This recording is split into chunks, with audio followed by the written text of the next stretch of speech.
Welcome to Live Consciously with Nicole. I'm your host, Nicole Wenzel, and I'm so grateful to finally be sitting down and recording a brand new episode of Live Consciously. It is something that I have been craving and missing and wanting to carve out time to do. And it has been an absolutely crazy year, as Missy can attest to. It has been our first year living here in Italy together. It's just been so much happening all at once in my life. And I want to take you guys through what that journey has been like and share the beautiful parts, the difficult parts, and some tools I've been using to navigate some of the challenging aspects.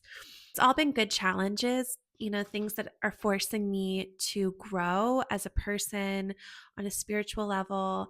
And just in my life, there's been so much growth that's happened this year. Right now, it feels good and inspired to record new podcast episodes, put out content because I've gotten over this hurdle of my first year living in a new country.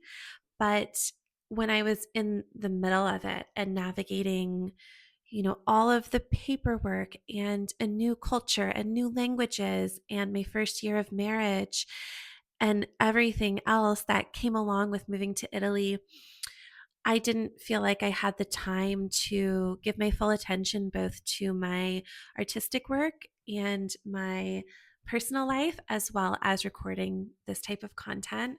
However, I do feel really settled at this point in time and excited to get back to it and record new podcast episodes. I also have a ton of content that I filmed from my first year living here in Italy that I'm so excited to share with you all.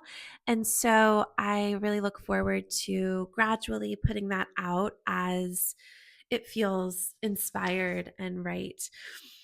So, where to begin? I guess I can start with talking about recording this episode, which I have had on my list. I really want to record a new podcast episode. I want to talk about reflecting on my first year living in Italy. It's all been on my list of things I want to do. And like I said, life has been lifing and it has been difficult to actually sit down and do it. Last night when I was like, okay, we're going to do it. Here's, the plan. I was setting up my camera and I accidentally knocked my camera over and it fell flat on the lens. Oh God, I just even cringe saying that. It is not fun if you're, especially, I'm a filmmaker, is my primary profession. And, when things like that happen, it can just feel like such a disaster. You can feel, so many emotions when you do something that's so silly, like knock over a camera and then, have to buy a brand new lens and deal with all of, everything that comes along with that.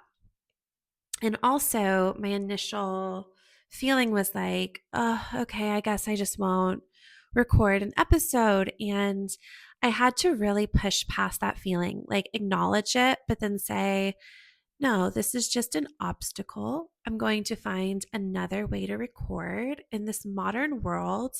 There are so many tools we can use. We can use our phones. I'm using my iPad.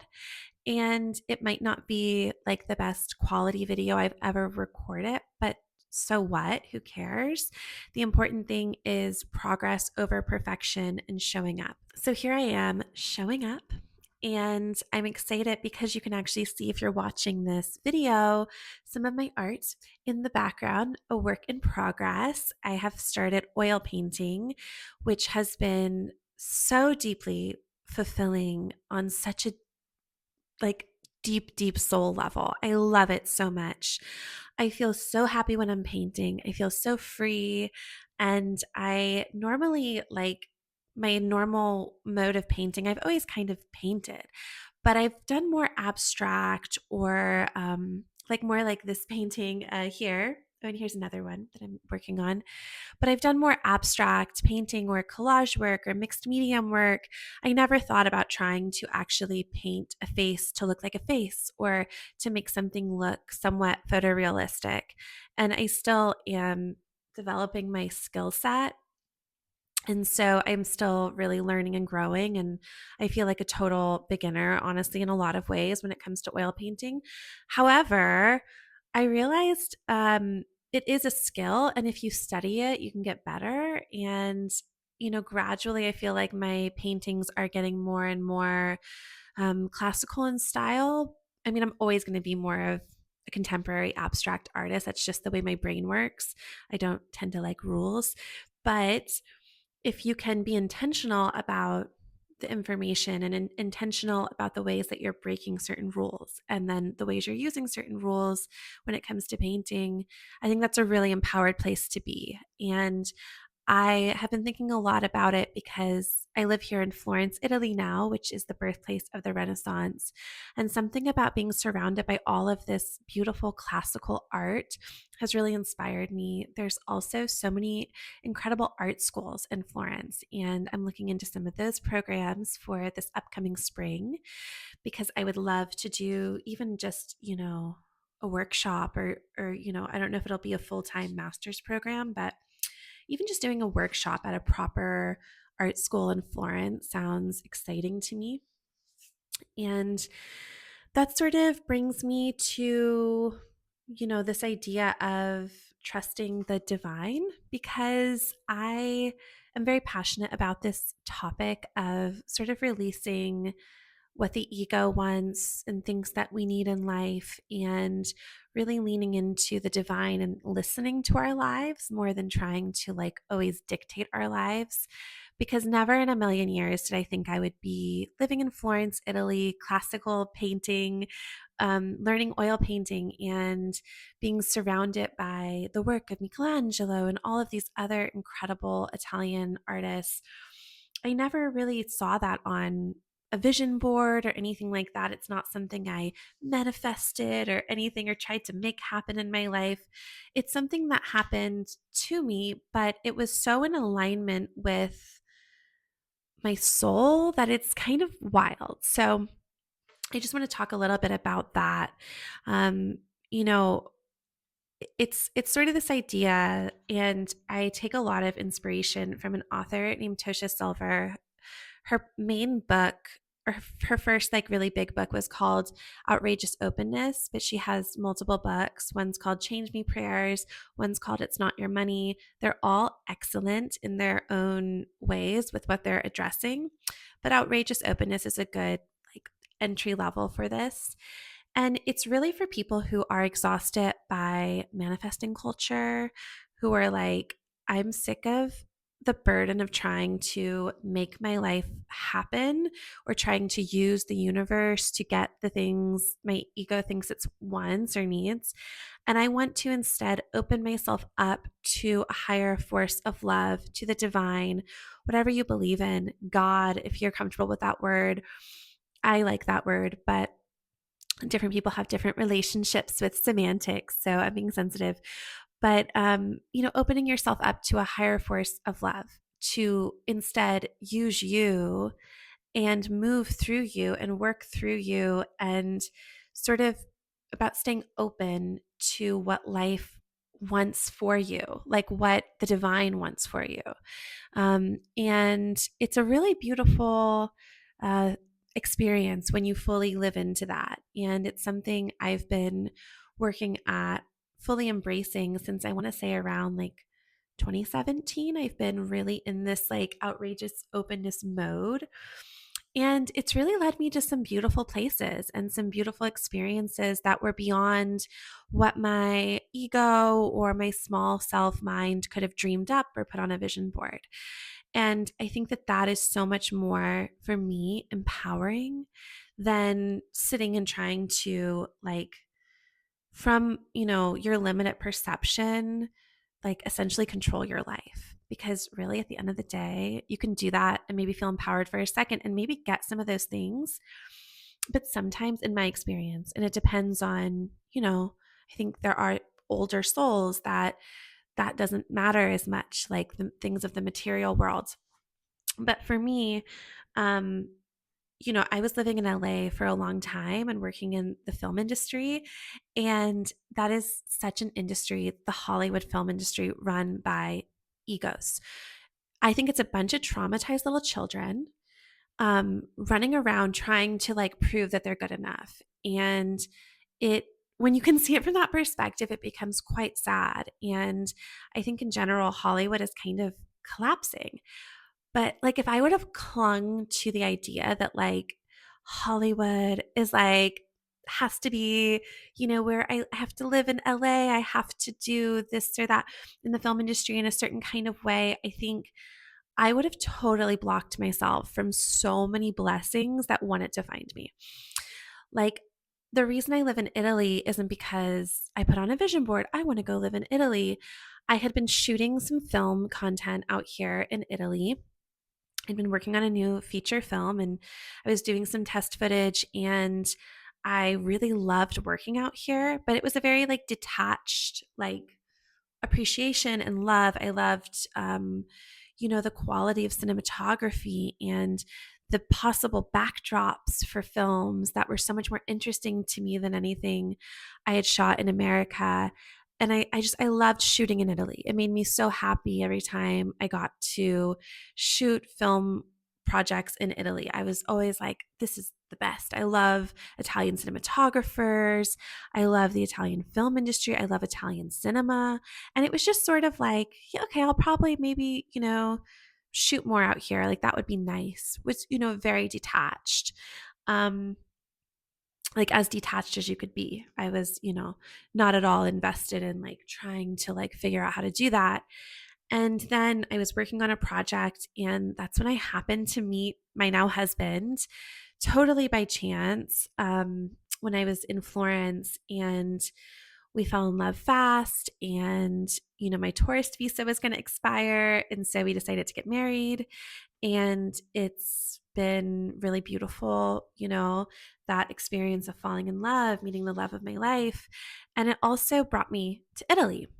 Now, my ego, my small self, might have been like, no, I can't move to Italy. I have to stay here in California. I need to be near LA. That would have been like my limited perspective, small self ego. And I really think the ego is the inner child just crying out for attention, thinking it needs all these things like to be okay. You know, that's my perspective. So I instead was like, okay, it's going to be hard, like moving to a new country. It's going to be really hard. But let me look at my options. Okay, if I ask him, my husband, to move here to America instead, well, what would that look like? And I sort of sat with it, and I thought, God, I'd be taking him away from his family and friends. And I was already in a place in my life where I was really independent. I traveled a lot. I knew a lot of my family and friends would come to Italy for vacation anyway. So it's not like I was like saying goodbye forever.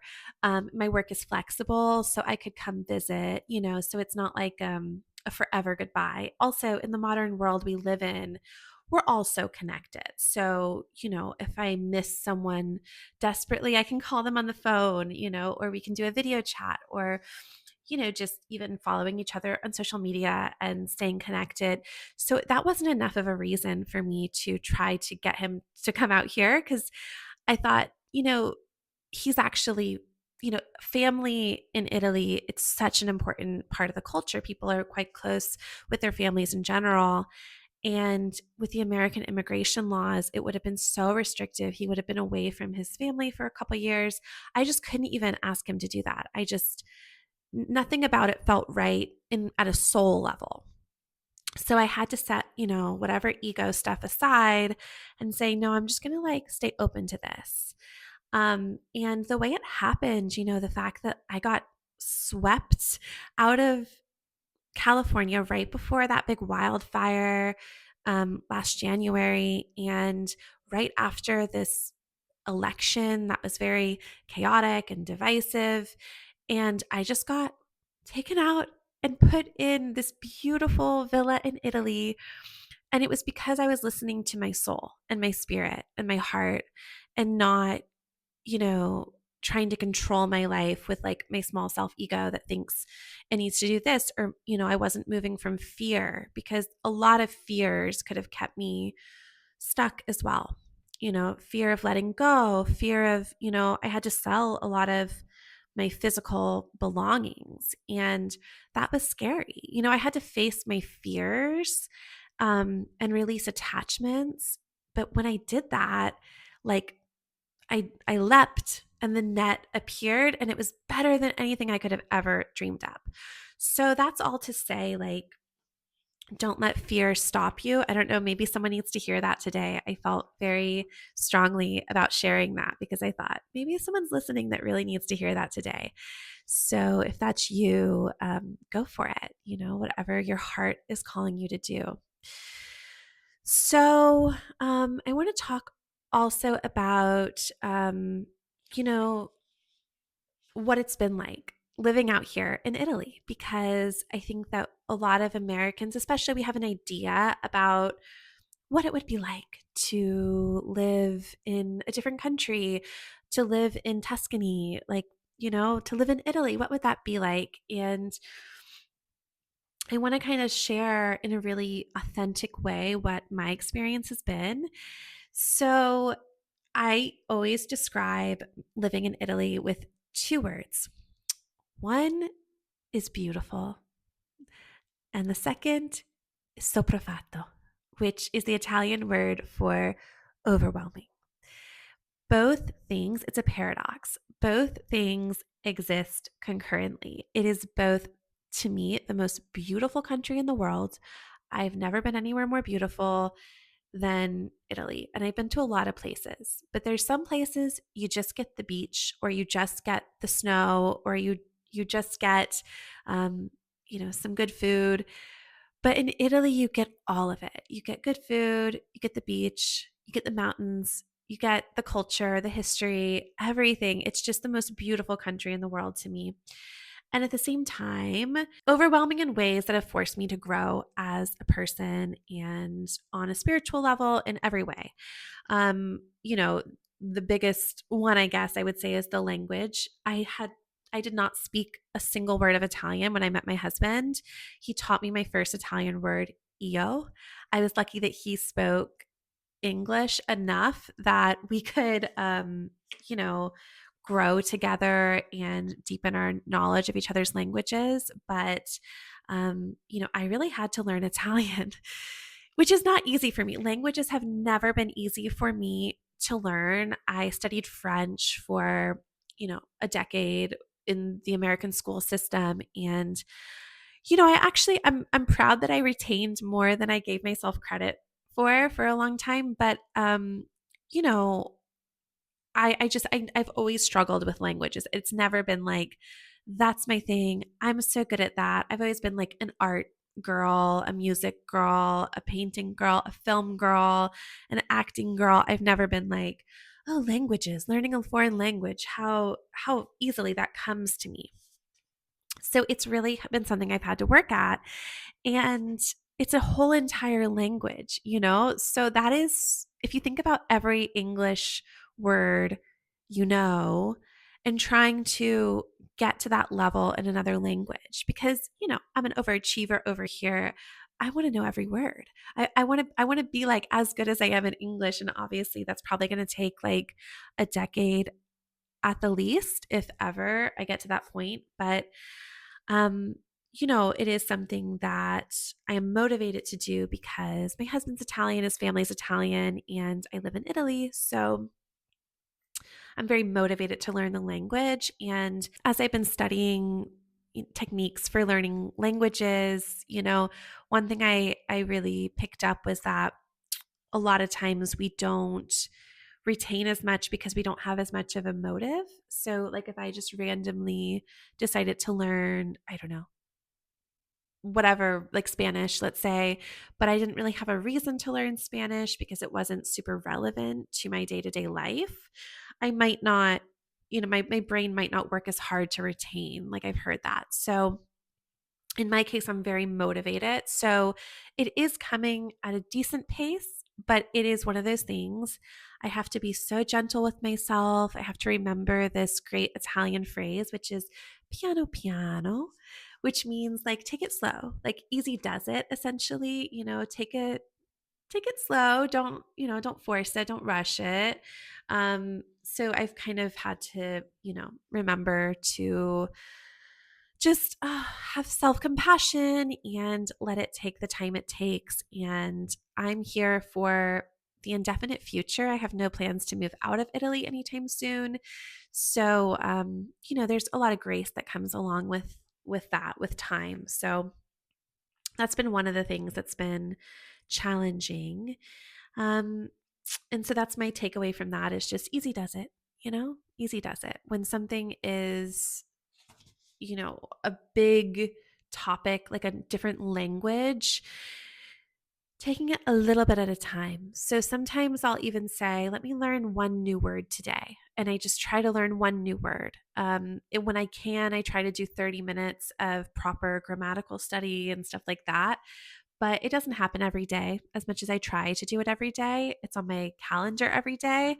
But, life happens. And that's been another thing that has been overwhelming that I'll share is that things just take longer in Italy. You're kind of forced to slow down.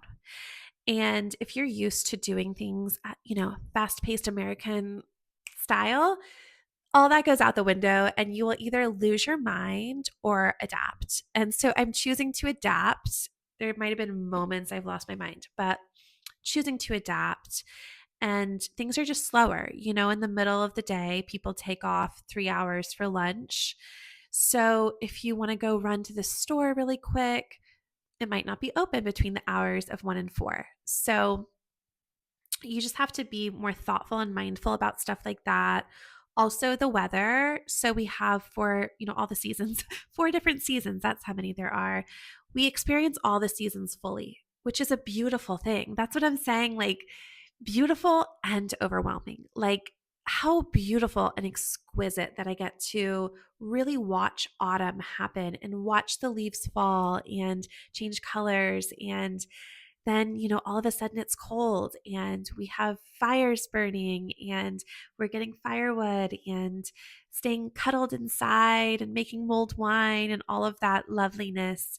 And then, and then spring comes and the flowers bloom and you wake up and there's just wildflowers blooming in the garden. And then in summertime, we get to go down to the beach and hang out for, a month or two. And it's glorious. It's so beautiful experiencing the seasons fully and all of the rain that happens out here in Italy, all of the good food. I mean, it all works together, and at the same time, when there are these different changes in the weather, it affects your day-to-day routine. And a lot of Italians will actually stay home when it's raining outside because it's like a little overwhelming to go out in the rain and forge, your way forward. A lot of, people in Florence, they drive scooters. So it's not like as easy. And a lot of people ride bikes and things like that. You can go out in a car, but sometimes the roads flood because they're old fashioned roads. They were made for horses and carriages. They weren't necessarily made for cars. So there's all that stuff, like when you live in a very old, almost like antique place like Florence. So that has been a little bit overwhelming. I also another thing I'm taking it easy with is driving in Italy. That was a huge like self-love, self-care thing. I didn't want to rush into driving out here because I love Italians, but there's a lot of craziness that happens on the road out here. And I just wanted to give myself time to adapt to the cadence of the road because once you understand how to drive, we learn when we're 15, 16 in America, you also start to adapt to the cadence of driving wherever you live. And in America, there's a lot of similarities. I will say LA is more of a hectic place to drive than a lot of places in America. And I lived there for so long that eventually I adapted to the cadence of driving in LA. And out here in Europe, there's a different cadence and it becomes sort of a subconscious thing that you're doing when you're driving after, you consciously learn how to do it. So I just want to give myself some time and take it slow with driving. So as important as that is to me to properly take, an Italian driver's test and all of that. And I'll just say, if anyone, for anyone who's thinking about living here, is that you actually can drive on your American driver's license for a year before you have to actually get an Italian driver's license. Um, but because I'm coming up on a year living here, and also I am confused by the road signs and parking signs, and sometimes there's no signs for parking in Italy, that I want to actually study before I do drive. Like for instance, sometimes there's no signs for parking and there's just colors, but the colors are opposite what they are in America. So like in America, we see blue, we think handicap zone, right? But in Italy, sometimes the blue is actually where you're supposed to park. And then the white is like a restricted area. So all that stuff stresses me out so much that I just want to like learn it before I go there. So that's where I'm at. But with that being said, that creates the challenge of, you know, transportation when the weather is bad because I walk and I ride my bike, and my husband, will drop me off when I want to go to the city center or something. But, you know, it is one of those things where I have to take Ubers sometimes or a taxi cab. And I think I'm just used to more independence, I guess, when it comes to transportation. And even though I have, independence, I can get on the bus or I can catch an Uber into town. It's just something I don't do all the time because, I don't love riding on the bus, and um Ubers add up if you're doing that like all of the time. So that has also created a level of just not necessarily overwhelm, but just challenge, obstacle. A lot of convenience has gone out the window. But I've also recognized that it's temporary, that eventually, probably in, this new year, I am going to get my Italian driver's license. I am going to, start driving out here. So it is a temporary obstacle to overcome. It's not like a debilitating challenge. It's something where I'm being forced to grow in a new way. And so I wanted to share that because I think that there's an image of living in Italy, and then there's the reality and these things that, when you move to a new country, you have to confront, internally within yourself, your own fears and, overcoming like on an inner level, whatever it is that scares you, but then also on an outer practical level, taking the steps to actually, you know, overcome that hurdle. So that's a goal I have for this new year. I also have a goal to take my B1 Italian language test. So I am going to be kicking my studying into high gear in the new year so that I can hopefully pass that test and then apply for dual citizenship by the end of 2026 is my goal. That's when I become eligible for it because it comes after 2 years of marriage, and my wedding anniversary is actually coming up next week, my 1 year. So that is very beautiful and exciting also. And there's also just sort of, a challenge of navigating a different culture. I experienced culture shock like no other. I mean, I really experienced intense culture shock. Um, and now I can say, like, I'm past it. Like, I'm sure there's still going to be things, but like it was intense, the culture shock I experienced. Little things like going to the grocery store, there's just little differences. Like, I didn't realize at first you had to, weigh your own groceries if you're getting verdura, which is a vegetables. You have to weigh your own groceries, put your own label on it. And the first couple times I didn't realize that. It was actually before I moved out here when I was just visiting. And, I experienced that, where you go with your vegetables and then, a person very coldly is angry that you didn't weigh them, you know? So there's like just like cultural shock stuff. And that would happen with anywhere. There's also just like little things that are, it's just kind of a trip because in America, we write the date, first the month, then the day, then the year. And it's just the opposite in Italy. So it's just first the day, then the month, then the year when you're writing the date. And so stuff like that, it's so little, but you just feel like mess with your head a little bit, I think, if you let it, because it's just always kind of doing things. I think also because I studied French for so many years, the languages are quite similar, but different enough that it also gets in my head sometimes because I am very sensitive. I'm a very, very sensitive person, which allows me to create art and to do this type of work where, I feel things so deeply. But when you're doing, this type of work or when you are creating art, y- you have to be so sensitive to the world.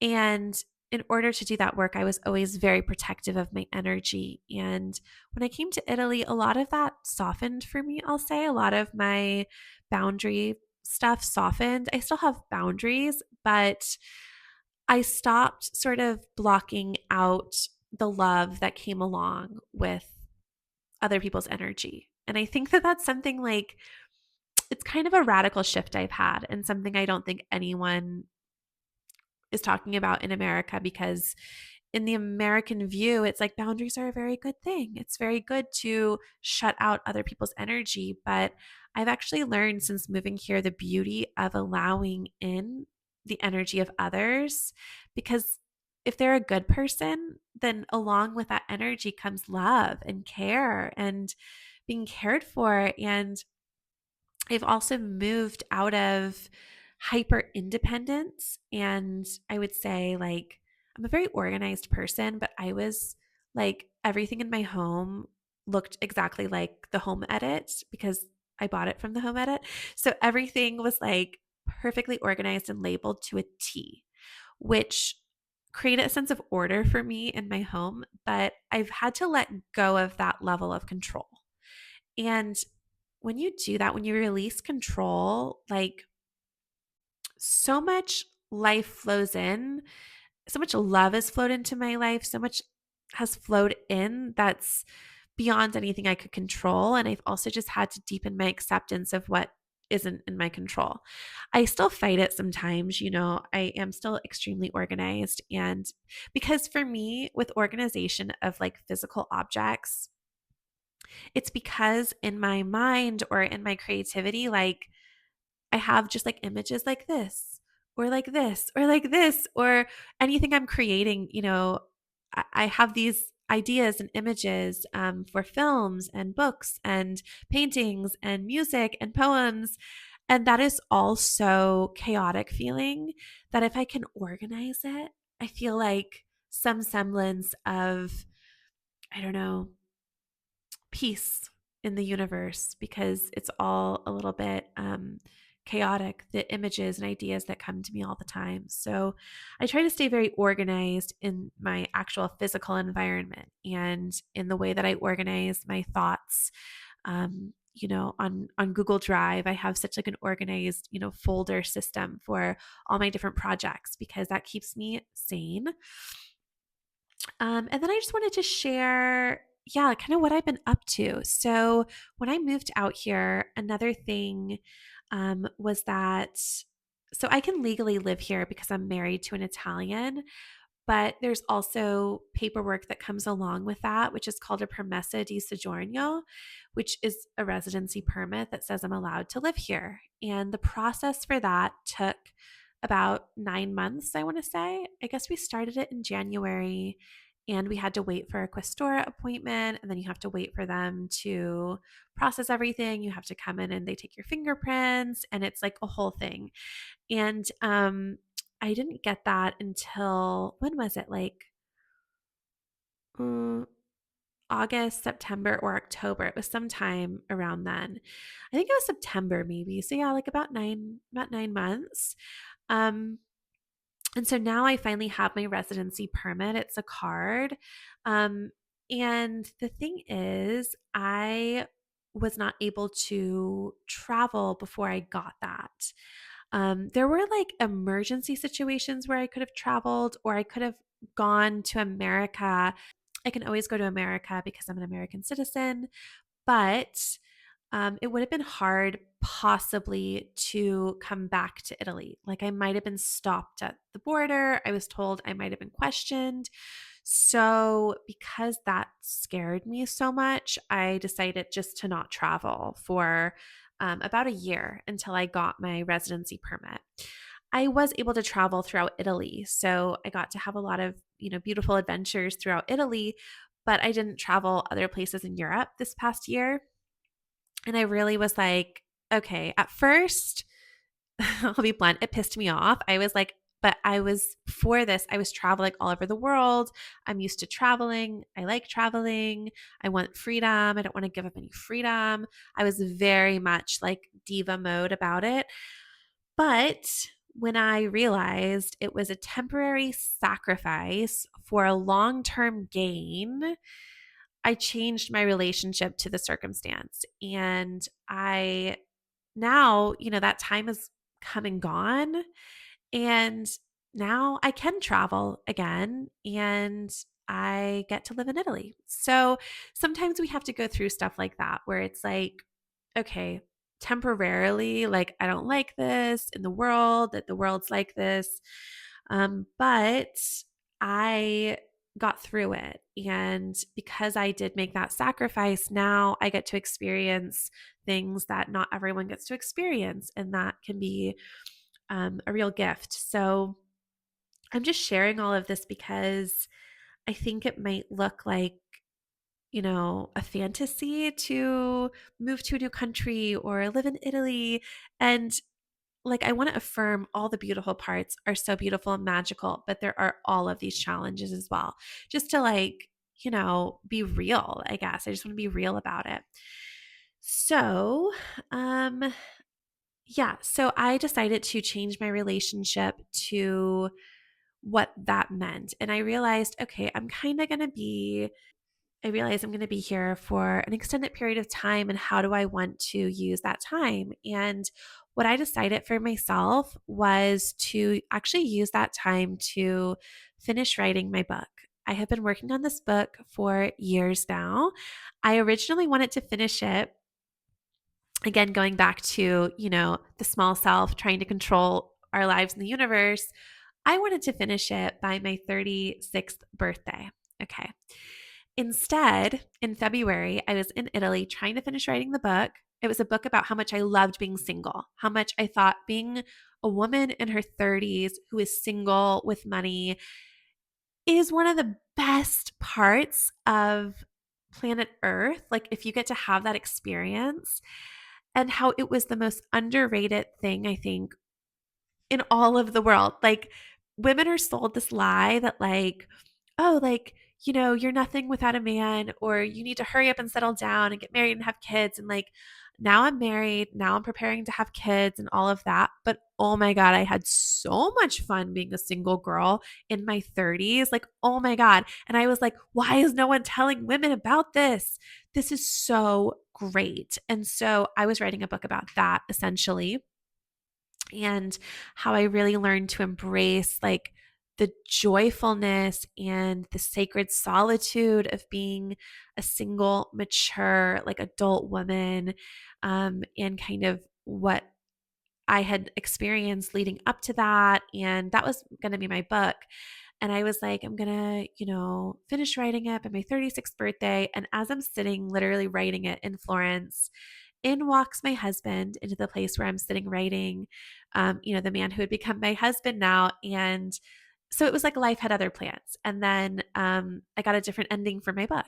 So that's a little spoiler alert, but it's still a book about how much I loved being single, but it also has this beautiful new ending to it, which was unexpected. And so I end up finding, the ending to my book. And so I spent the year really reworking it, writing, expanding on some of the chapters I'd already written, changing things, refining, and really fine tuning. And now I feel like I'm almost ready to publish, and hopefully that will be happening in this new year.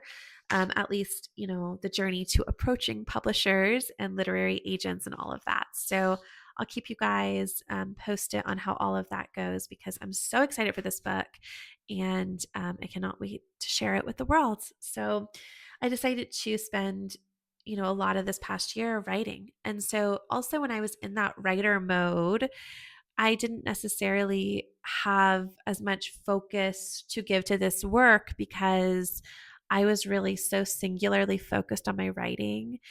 And then I started painting. And now, I'm on this journey of painting, and it all was just happening concurrently. And so that also feeds into that feeling of overwhelm that I'm talking about. Um, Also, I was not prepared for the laundry situation. We did spend this past year, like, we're lucky enough we have a garden, but we did spend this past year, like, hanging the clothes out to dry in the garden. And I found that to be, like, at times, like, how beautiful and romantic. And at times I was like, okay, but it's starting to rain, or it's too cold outside. I don't want to hang the clothes outside. So I am happy to report that we officially ordered a clothes dryer, which is being delivered, I think, next week or the week after. So I'm so excited. Like, oh my God. But that's all to say, like, piano, piano, again, like slowly, slowly, it all comes together. And sometimes we do go through these transitions in life that can feel like exciting, but also overwhelming and beautiful. And you're trying to like live in the moment and like not miss, the moment, but also, you know, it's all just happening so fast that it's hard to stay fully present and just sort of be here now. And so I want to close today, because we're coming up on about 50 minutes, I think.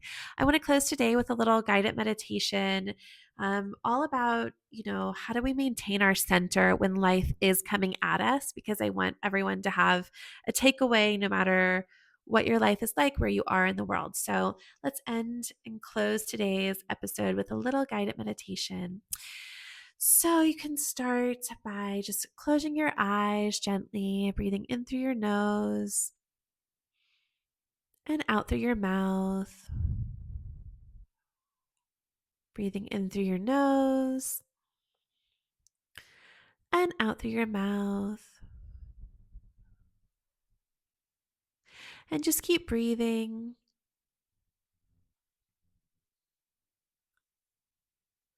Now breathing in for 4 counts. 1, 2, 3, 4. Holding for 4 counts. 4, 3, 2, 1. And breathing out for 6 counts. 1, 2, 3, 4, 5, 6. Holding out for 4 counts. 1, 2, 3, 4. And repeating that breath cycle, breathing in for 4 counts, holding for 4, and breathing out for 6 counts.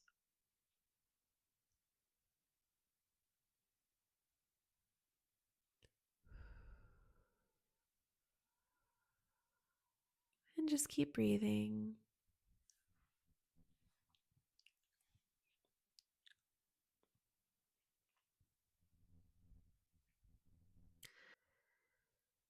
You're coming home now, home to the stillness, to the center of your own heart, of your own soul.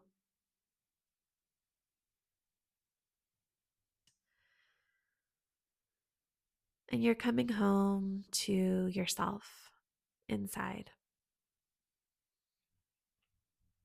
And place one hand on your heart and just keep breathing.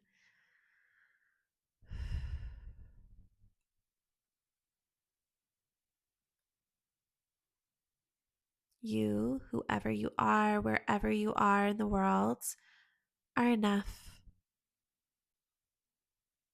You are a light in the world, and you deserve to allow your light to shine. No matter what anyone else is doing around you, how they're behaving, what they're saying or not saying, what they're doing or not doing, you are wholly autonomous, standing fully in your own light,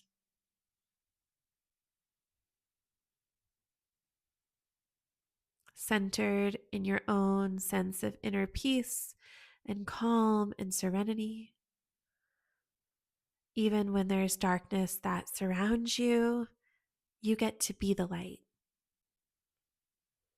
When other people are in a dark energy around you, you get to be the light that inspires them, that uplifts them.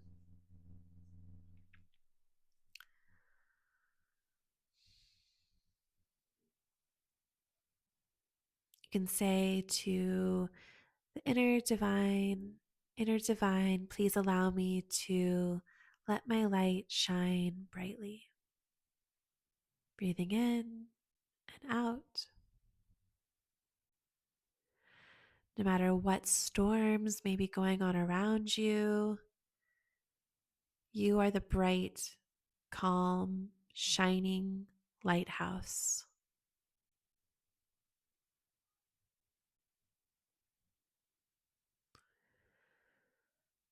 Beaming steady light out.